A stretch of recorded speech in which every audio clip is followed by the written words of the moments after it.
kitabu kile cha Ufunuo sura ile ya 5. Tunaanza mstari ule wa 9 mpaka ule wa 10. Ufunuo sura ile ya 5 mstari ule wa 9 mpaka wa 10. Neno la Mungu linasema, nao waimba wimbo mpya. Nao waimba wimbo mpya wakisema, wastahili wewe kukitwaa hicho kitabu na kuzifungua muhuri zake, kwa kuwa ulichinjwa ukamnunulia Mungu kwa damu yako watu wa kila kabila na lugha na jamaa na taifa.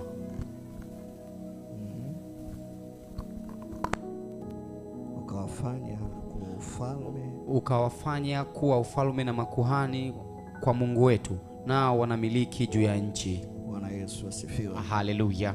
Biblia inasema wanaimba wimbo mpya wakisema, wastahili wewe. Anasema kukitwaa kitabu na kuzifungua mihuri zake. Kwa ulichinjwa na ukamnunulia Mungu watu wa kila kabila na lugha na jamaa na taifa. Anasema ukawafanya kuwa ufalme na makuhani kwa Mungu wetu, nao wanamiliki juu ya nchi. Msema wanamiliki juu ya nchi. Sema kwa sauti, wanamiliki juu ya nchi. Wanamiliki juu ya nchi. Bwana Yesu asifiwe. Haleluya. Kwa tunasoma asubuhi ya leo kumiliki milki zetu. Sema kumiliki milki zetu. Kumiliki milki zetu. Mwambie jirani yako, unapaswa umiliki milki zako. Unapaswa umiliki milki zako. Kazi ya mfalme mojawapo ni kumiliki, kwa sababu mfalme anakuwa na vitu ambavyo viko chini yake, vipo kwake. Kwa mojawapo ya kazi anayoifanya ni kumiliki. Na Biblia inasema Mungu ametufanya sisi kuwa ufalme. Kama ufalme, jukumu letu ni kumiliki. Bwana Yesu asifiwe. Haleluya. Kwa tutajifunza kwa habari ya kumiliki milki zetu. Unapozaliwa mara ya pili, Mungu anakuleta katika wingi wake. Anakuleta katika eneo Biblia inapaita Sayuni. Bwana Yesu asifiwe. Ni eneo ambalo tunazaliwa mara ya pili. Lakini kutoka Sayuni tunaitwa kwa ajili ya kutawala. Kutoka katika Sayuni tunaitwa kwa ajili ya kumiliki. Kutoka katika Sayuni tunaitwa kwa ajili ya kushikilia yale yote ambayo Mungu ameweka kwa ajili yetu. Bwana anatawala. Unanisikia vizuri, mtu wa Mungu?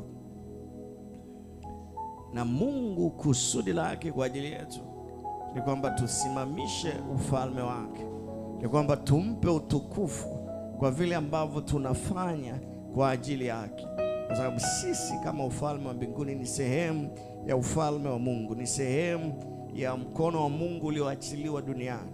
Kwa kadri ambavyo tunamiliki na kutamalaki katika huu ulimwengu, ndivyo ambavyo utukufu unarudi kwa Baba yetu aliye juu. Bwana Yesu asifiwe. Nimeokolewa, nimeingia katika Kristo. Biblia inasema tumeingia katika raha yake. Lakini mojawapo ya vitu ambavyo ni wajibu wetu, mojawapo ya vitu ambavyo Mungu anavitaka kwetu ni sisi kudhihirisha utawala wake. Ni sisi kuonyesha utawala wake katika huu ulimwengu tulionao. Ni sisi kudhihirisha ufalme wake, kuthibitisha ufalme wake na mamlaka yake katika huu ulimwengu tulionao. Bwana Yesu asifiwe. Kwa Mungu alituokoa ili tumiliki kwa niaba yake. Msema, Mungu aliniokoa ili nimiliki kwa niaba yake. Bwana Yesu asifiwe. Haleluya. Hatukuokolewa ili tupitie tu namna fulani duniani alafu tuende mbinguni. Tuliokolewa, tuliitwa katika ufalme kwa ajili ya kumiliki. Tuliingizwa katika ufalme kwa ajili ya kumiliki. Kusoma ile Obadia sura ile ya 1 mstari ule wa 17. Neno la Mungu linasema katika kitabu cha Obadia sura ile ya 1 mstari ule wa 17. Biblia inasema, bali katika mlima Sayuni bali katika mlima Sayuni watakuwako wenye kuokoka, nao utakuwa mtakatifu, na nyumba ya Yakobo watamiliki milki zao. Bwana Yesu asifiwe. Haleluya. Anasema katika mlima Sayuni. Bwana Yesu asifiwe. Anasema katika mlima Sayuni watakuwako wenye nini? Wenye kuokoka. Bwana Yesu asifiwe. Haleluya. Anasema katika mlima Sayuni watakuwako wenye kuokoka. Anasema nao utakuwa mtakatifu, na nyumba ya Yakobo watamiliki milki zao. Watamiliki ni kitendo cha kuchukua hatua. Bwana Yesu asifiwe. Haleluya. Ni jambo ambalo wanalianzisha wao. Ndio maana nasema watamiliki milki zao.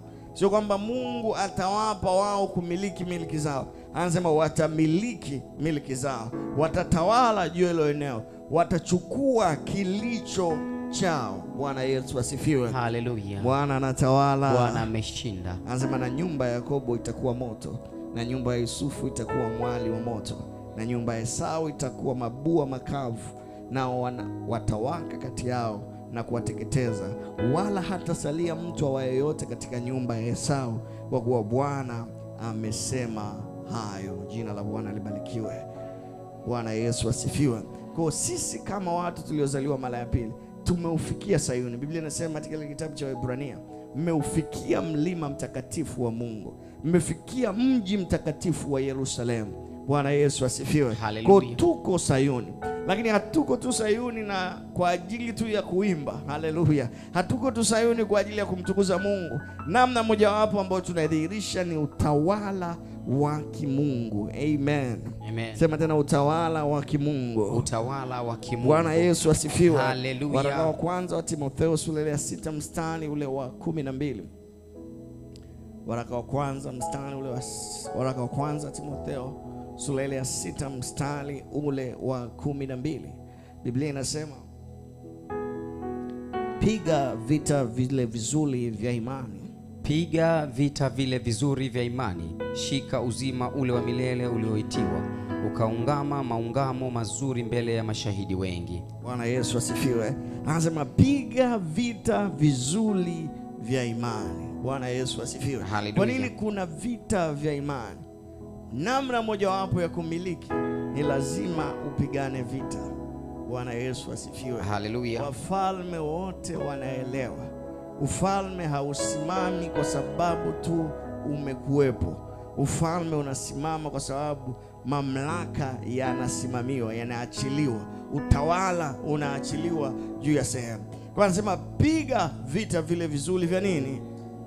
Vya imani. Mwambie jirani yako, piga vita vizuri vya imani. Piga vita vizuri vya imani. Sikiliza, anasema wana wa Yakobo watafanyaje? Watamiliki milki zao. Maana yake unaweza ukawa na vitu na usivimiliki.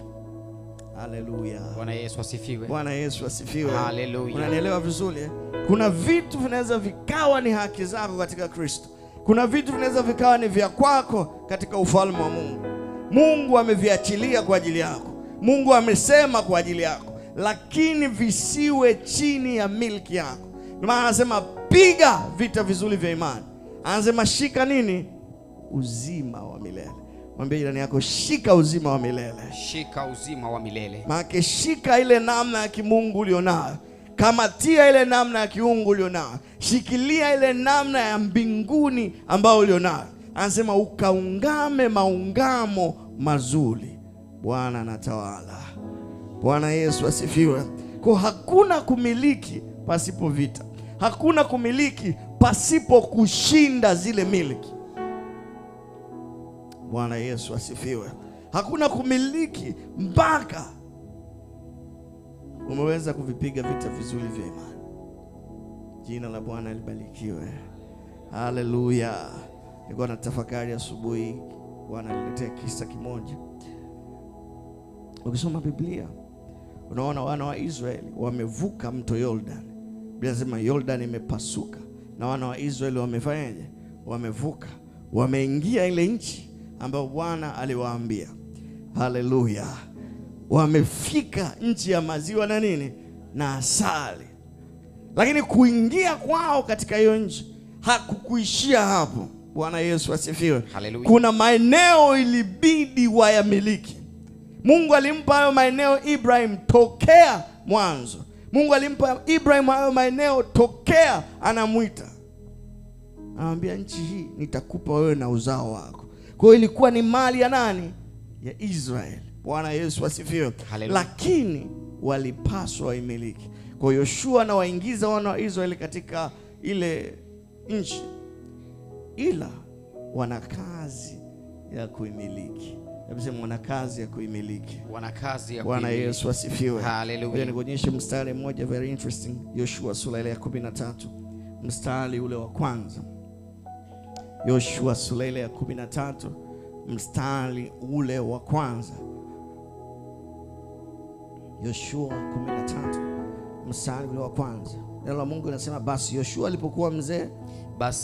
alipokuwa mzee na kuendelea sana miaka yake, Bwana akamwambia, wewe umekuwa mzee na kuendelea sana miaka yako. Kisha inasalia nchi nyingi sana bado kumilikiwa. Haleluya. Bwana Yesu asifiwe. Anamwambia Yoshua umekuwa mzee. Manaki nguvu za vita zimefanyaje? Zimepungua. Yoshua alikuwa ni mtu wa vita toka siku za Musa. In fact kuna wakati ilibidi jua lisimame ili Yoshua amalize kazi. Bwana Yesu asifiwe. Haleluya. Jinsi ulione ambavyo alikuwa ni mtu wa vita, akasema jua wewe tulia hapo, kuna kazi inatakiwa ifanyike. Manake hakutaka usiku uingie mpaka hao adui wamefanya wameisha. Haleluya. Bwana Yesu asifiwe. Lakini sasa neno la Bwana mjambe Yoshua, umekuwa mzee na bado imesalia. Sikiliza, Mungu amewapa hii nchi, lakini anamwambia bado imesalia eneo kubwa ambao mnatakiwa kufanyaje? Kulimiliki. Haleluya. Imesalia eneo kubwa ambao unatakiwa kulimiliki. Bwana anatawala. Maana yake nini? Katika huu ufalme tulioingia ni swala la muendelezo, kuendelea kumiliki. Unajua Biblia inasema Mungu anatutoa imani hata imani, nguvu hata nguvu, utukufu hata nini? Utukufu. Kwa kuna safari kubwa ya kuchukua. Kuna safari ndefu ya kumiliki. Kila wakati tunapomiliki, Mungu anataka tuende mbele zaidi. Kila wakati tunapochukua, Mungu anataka tupanuke zaidi. Bwana Yesu asifiwe. Ndivyo ilivyokuwa. Ukisoma kitabu cha Yoshua, vita moja inapoisha, Mungu anawaambia tuende mbele zaidi. Kuna eneo lingine zaidi. Kwa mpaka Yoshua anafika uzee, Mungu anawaambia bado yamesalia. Haleluya. Ni vitu gani unavimiliki sasa katika Kristo? Muulize jirani yako, unamiliki nini katika Kristo? Achana kwamba neno la Mungu limesema hiki ni cha kwako. Wewe kimedhihirika kuwa cha kwako ni kipi? Haleluya. Mbona kama mnaangalia mnashangaa na kuuliza wewe unamiliki nini? Au hata hujaanza kumiliki? Bwana Yesu asifiwe. Kwa nataka uone hao watu wameingia katika Israeli, wameingia katika ile nchi ya ahadi, lakini walikuwa wana kazi. Jukumu la Mungu lilikuwa ni kuwaingiza katika ile nchi ya ahadi, ila kumiliki walitakiwa wao wamiliki. Na anasema wana wa Yakobo watamiliki miliki zao. Wana wa Yakobo watamiliki miliki zao. Wana wa Yakobo watamiliki miliki zao. Haleluya. Bwana Yesu asifiwe. Bwana Yesu asifiwe. Haleluya. Kuna mtu ananielewa hadi hapa? Amen. Kwa lazima uchukue hatua. Lazima uanze kufanya kile unachotakiwa kufanya. Kumiliki ni juu yako. Na Biblia inasema Bwana Yesu asifiwe. Haleluya. Haleluya. Ngoja nikuonyeshe huu mfano. Yoshua sura ya 5. Wana wa Israeli wamevuka katika ule mto wa Jordan na wameingia nchi ile ambayo Bwana anataka waingie. Lakini kikwazo cha kwanza wanachokutana nacho ni mji wa Yeriko. Hebu sema mji wa Yeriko. Bwana Yesu asifiwe. Wanakutana na mji wa tofauti, na huu mji ulikuwa na sifa. Sifa yake ilikuwa ni ngome iliyokuwa inazunguka huo mji. Ulikuwa na ukuta mkubwa sana, ukuta mnene sana ambao hauwezi ukaubomoa kwa namna ya kibinadamu. Bwana Yesu asifiwe. Haleluya. Unajua zamani miji ilikuwa inasifika kwa usalama kulingana na ngome waliokuwa wamejitengenezea. Kwa hawa watu walijiwekea ngome. Ndio maana hata Mungu anasema nimeweka walinzi juu ya kuta zako, Yerusalemu. Bwana Yesu asifiwe. Kwa sababu ulinzi wa mji ulikuwa unategemea na nini? Na kuta. Bwana Yesu asifiwe. Hiyo ndio ilikuwa ngome, na kulikuwa kuna geti. Ukisoma Biblia utaona Samsoni alienda kangoa geti la lango la nini? Lango la mji. Walimfungia wakasema leo tumemkamata Samsoni, hatoki, asubuhi tunamuua. Jamaa alivyoamka kwenye usingizi akaenda, akasema geti limefungwa, hamna shida. Akalibeba geti lote, akalipandisha hadi mlimani, akawapa tu kazi ya kwenda kulitoa geti kutoka mlimani na kurudisha katika lango la mji. Sasa Yoshua yupo Yeriko, na hawezi ukaendelea mbele pasipo kuvuka Yeriko, pasipo kuchukua Yeriko. Na Biblia inasema Yeriko ulikuwa umefungwa. Watu wa Yeriko walikataa kuwaruhusu wana wa Israeli, lakini kumbe Mungu alitaka wamiliki hata nini? Yeriko. Bwana Yesu asifiwe. Ukisoma hiyo kitabu cha Yoshua sura ya 5, tuanzie mstari ule wa 13. Yoshua sura ya 5 mstari ule wa 13.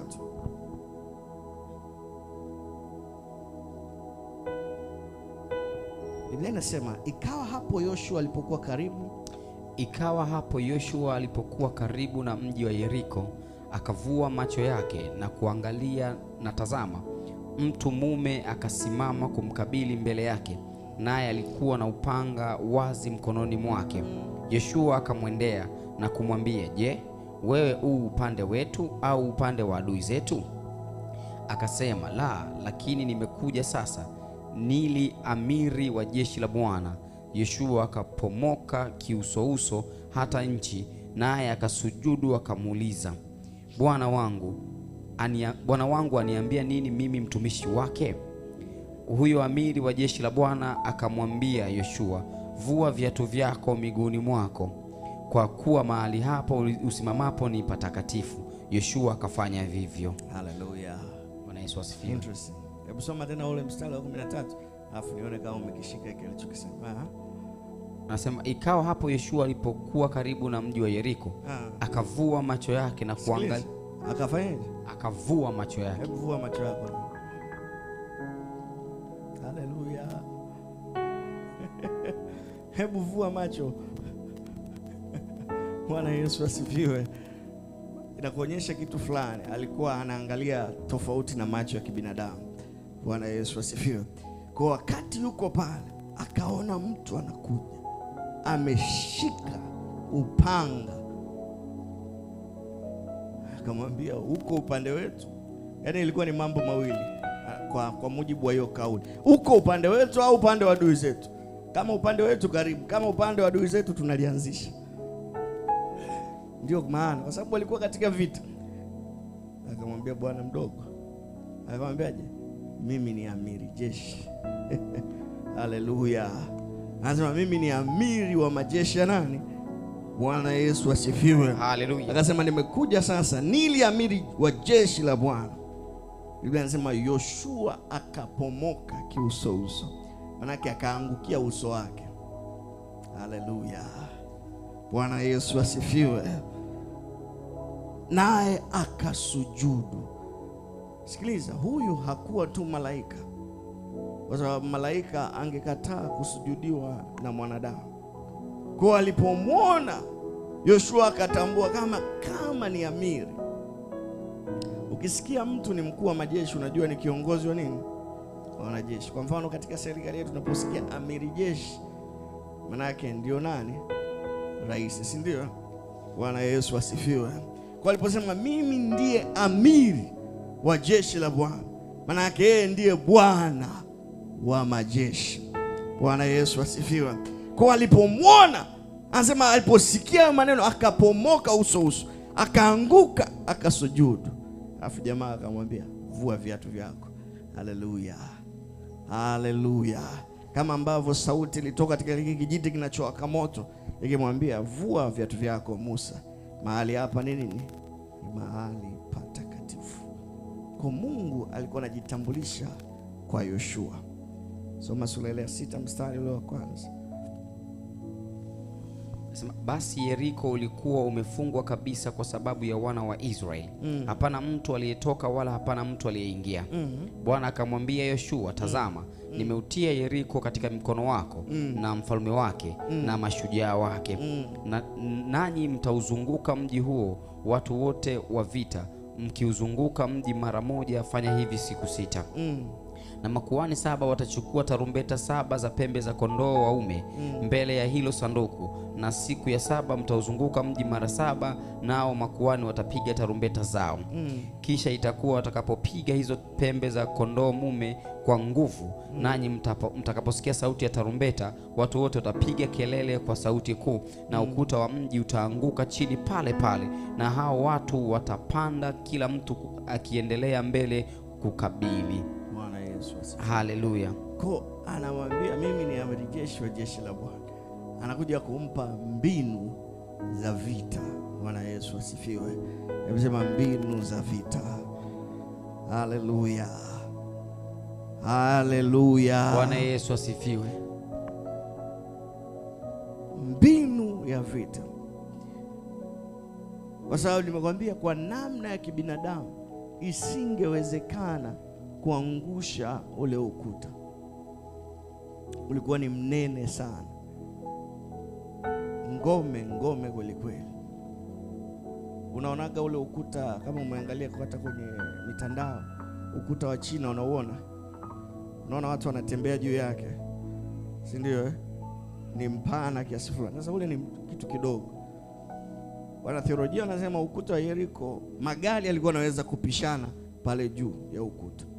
Huo ni ngome kweli kweli. Kwa namna ya kibinadamu isingewezekana. Maana yake walikuwa wamefeli kuingia katika mji huo. Walikuwa wamefeli kuumiliki.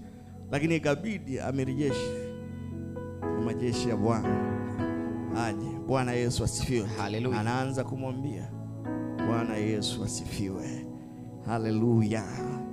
Hebu angalia anavyoongea Mungu kirahisi tu. Mtu mmoja, yani unaongea kirahisi tu. Anamwambia, Bwana akamwambia Yoshua, tazama nimeutia Yeriko katika mkono wake na mfalme wake na mashujaa wake. Sikiliza, Yeriko yuko nje ya Yeriko. Yoshua yuko nje ya nini? Ya Yeriko. Amefungiwa nje. Ila Mungu anamwambia, nimeutia Yeriko mikononi mwako na mfalme wake na mashujaa wake. Kwa Mungu hilo jambo limekwisha fanyeje? Fanyika. Na anamwambia, tazama. Hebu mwambie jirani yako, tazama. Bwana Yesu asifiwe. Anamwambia, tazama. Kuna lugha ambayo Mungu anaongea kutaka sisi tuelewe nini hasa alikuwa anamaanisha. Angeweza tu kusema nimeutia Yeriko. Yeye anamwambia, nataka uone hicho kitu. Bwana Yesu asifiwe. Haleluya. Ni kama hiyo Elia alivyomwambia Elisha, utakaponiona vile ambavyo nimechukuliwa.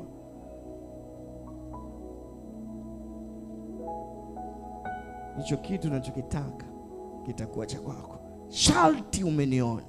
Usiponiona hautakipata. Bwana Yesu asifiwe. Kwa anamwambia, tazama. Tazama ni neno la kwanza. Angalia kwa namna hiyo. Yeriko nimewapa wewe. Yeriko nimekupa wewe na mashujaa yake. Tazama. Alafu anaendelea kumpa maelekezo. Anamwambia, mtafanya hivi na hivi. Bwana Yesu asifiwe. Anasema mtauzunguka kwa sababu nimewapa. Hebu sema, kwa sababu tumepewa. Anasema mtauzunguka mji huu, watu wote wa vita, mkiuzunguka mji mara moja. Fanya hivi siku 6. na makuhani 7 watachukua tarumbeta 7 za pembe na kondoo waume mbele ya hilo sanduku. Na siku ya 7 mtauzunguka mji mara 7, na makuhani watapiga tarumbeta zao. Anasema kisha watakapopiga hizo pembe za kondoo waume kwa nguvu, nanyi mtakaposikia sauti ya tarumbeta, watu wote watapiga kelele kwa sauti kuu, na ukuta wa mji utaanguka. Naona maelekezo haya ni mepesi sana, kwamba ukuta utaanguka kwa sababu watu wamefanyaje? Wameuzunguka. Kwa sababu watu wameupigia kelele, ukuta utaanguka. Ilikuwa ni mbinu ambayo si ya kibinadamu. Bwana Yesu asifiwe. Haleluya. Ingekuwa ni ya kibinadamu, angesema tuchimbe, tuangalie kwenye msingi kule, mainjinia, tuone kama msingi ni imara. Bwana Yesu asifiwe. Tunaweza tukautikisa jengo likafanyaje?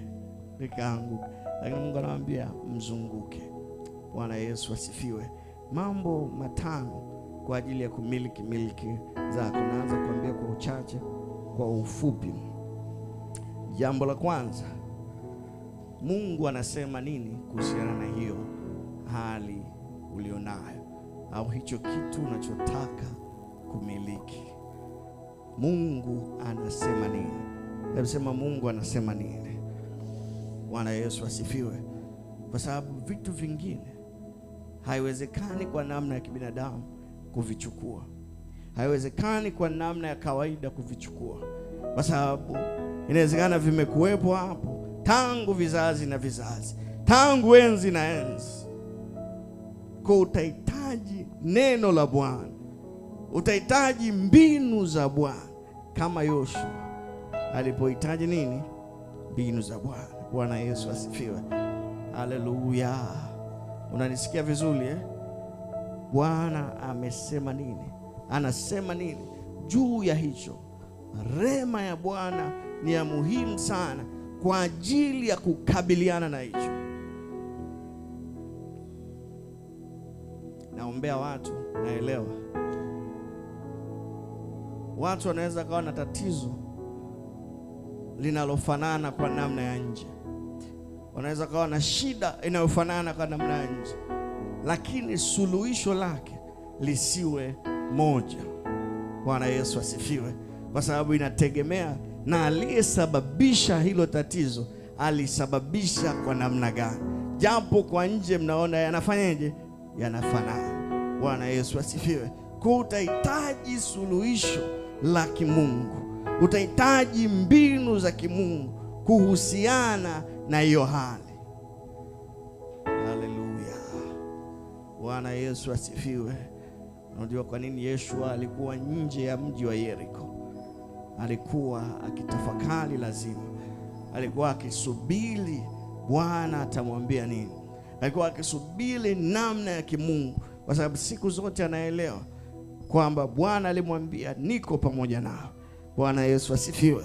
Alimwambia uwe na moyo wa ushujaa, uwe na moyo mkuu. Kwa alikuwa anasubiri wazo lile la Bwana, alikuwa anasubiri mbinu ile ya Bwana. Haleluya. Haleluya. Kwa unasubiria wazo lile la Bwana. Kuna vitu vinaonekana kama milima, kuna vitu unajua ya kwamba ili nifike pale lazima hiki nikivuke. Siwezi kufika pale mpaka nimevuka hiki kitu, na hiki kitu hakitaki kutoka kwa namna ya kawaida, hakitaki kuondoka kwa namna ya kawaida. Kwa hiyo ninafanyaje? Biblia inasema mtakeni Bwana na nguvu zake. Haleluya. Bwana Yesu asifiwe. Kwa utalitaka shauri la Bwana kuhusiana na hilo jambo, katika maombi, katika kuabudu, katika kutafakari, katika namna yoyote ulionayo, utakuwa unalitaka namna ya Bwana, unalitaka neno la Bwana, unataka mpango wa Bwana. Haleluya. Jina la Bwana libarikiwe. Haleluya. Nakwambia kumiliki nini? Miliki zako. Neno la Mungu limesema nini kuhusiana na wewe? ambacho bado hakijadhihirika. Bwana Yesu asifiwe. Ambacho bado hakijaonekana. Kwa utatakiwa ukielewa, lakini pia utatakiwa upate neno la Bwana kuhusiana na hicho kitu. Bwana Yesu asifiwe. Na lile neno litakuleta katika kitu cha pili. Bwana anatawala. Imani itazaliwa ndani yako kwa kulipokea lile neno. Nimewambia Bwana ana mbinu. Atakupa mbinu. Atakupa namna ya kufanya.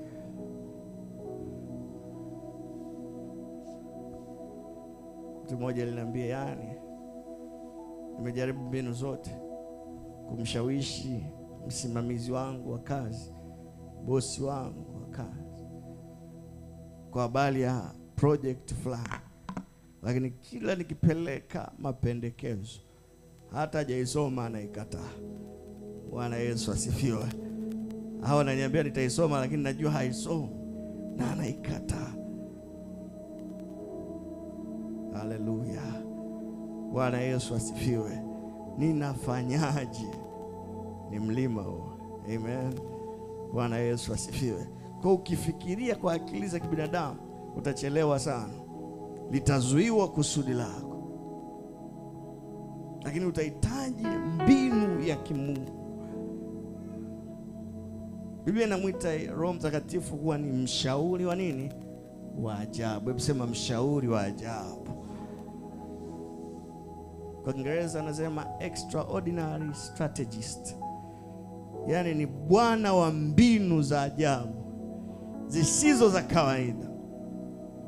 Kwa atakupa mbinu, na ile mbinu itazalisha. Unajua neno la Mungu siku zote linapokuja kwako linazalisha imani. Linakupa imani ndani yako.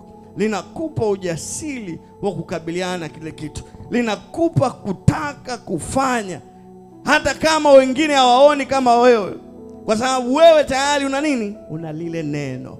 Haleluya. Bwana Yesu asifiwe.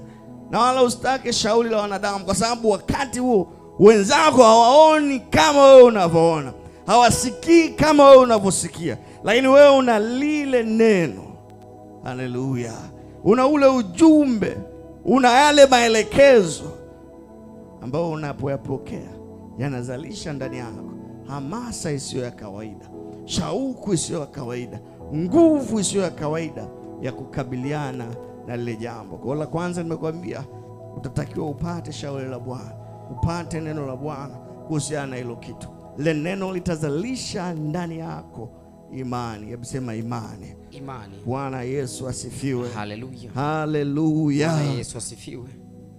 Jambo la tatu utatakiwa ufanye, utatakiwa ulitafakari lile neno ambalo Bwana amekuambia.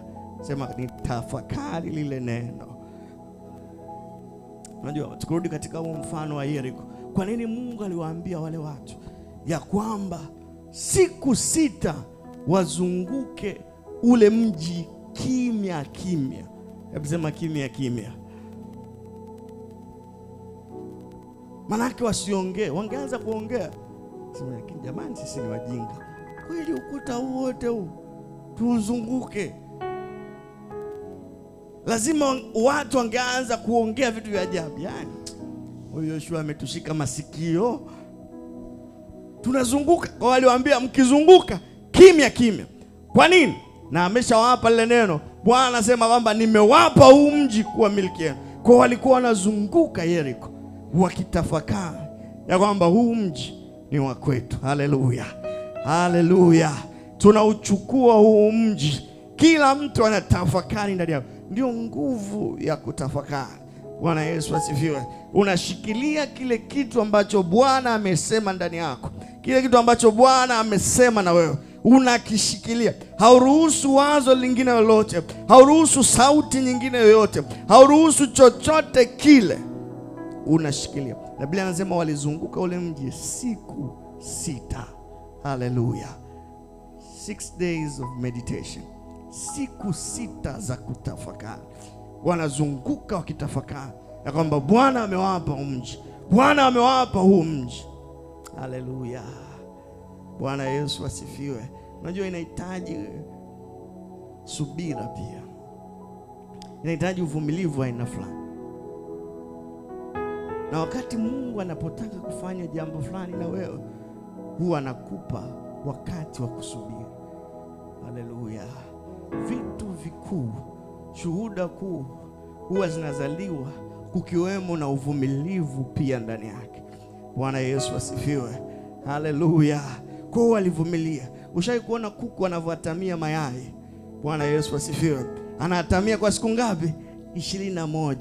Anasahau kuongea na kuku wengine, anasahau kupiga story, yuko focused kwa sababu anataka azalishe kitu.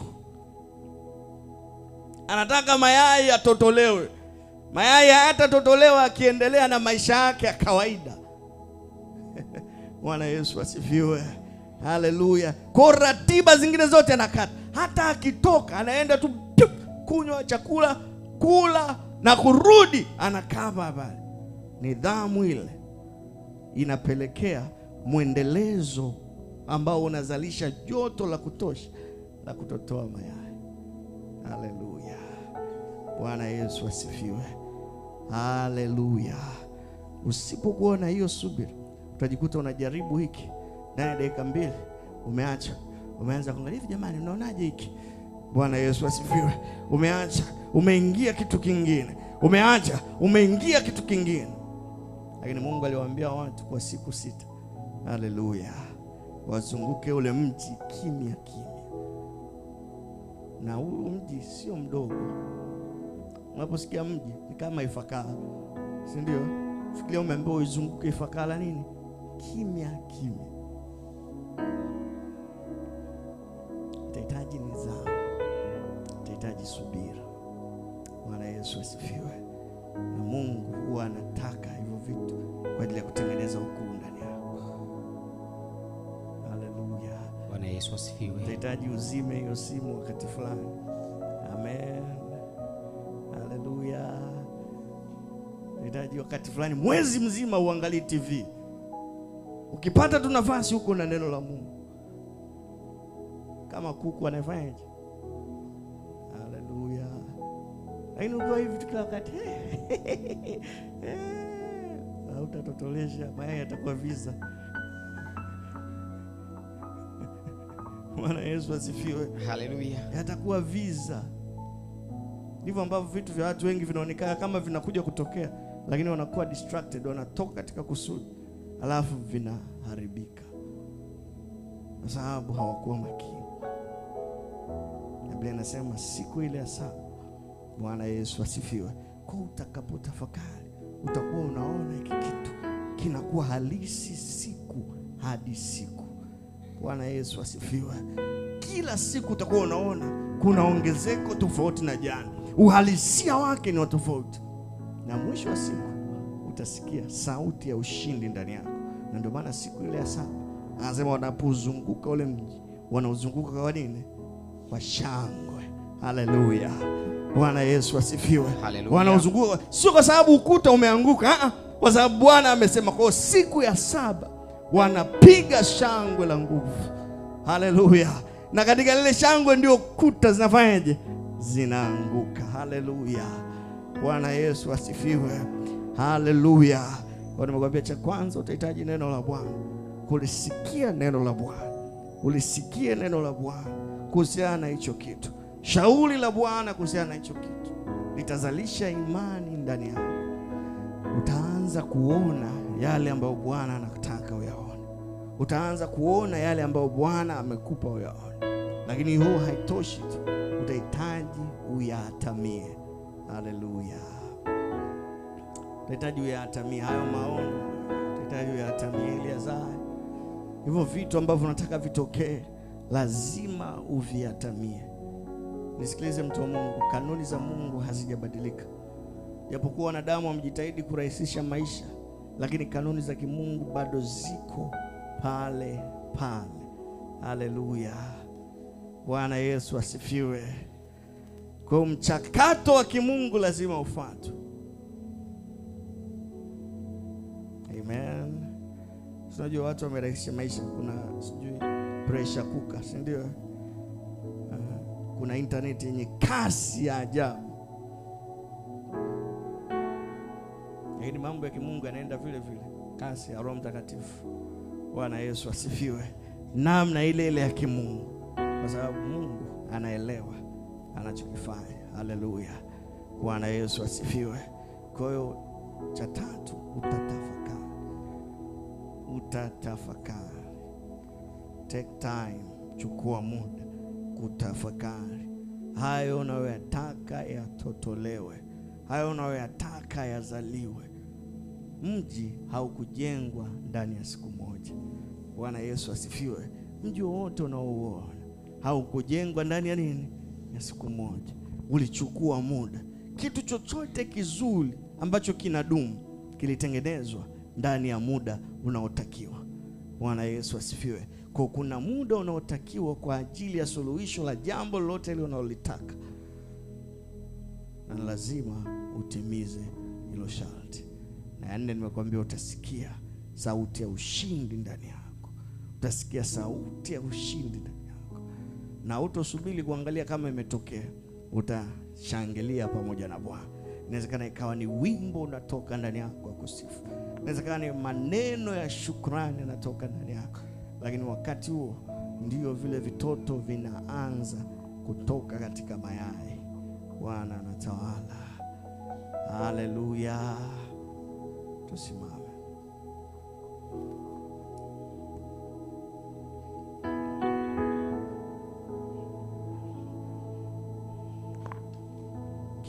Milki zetu.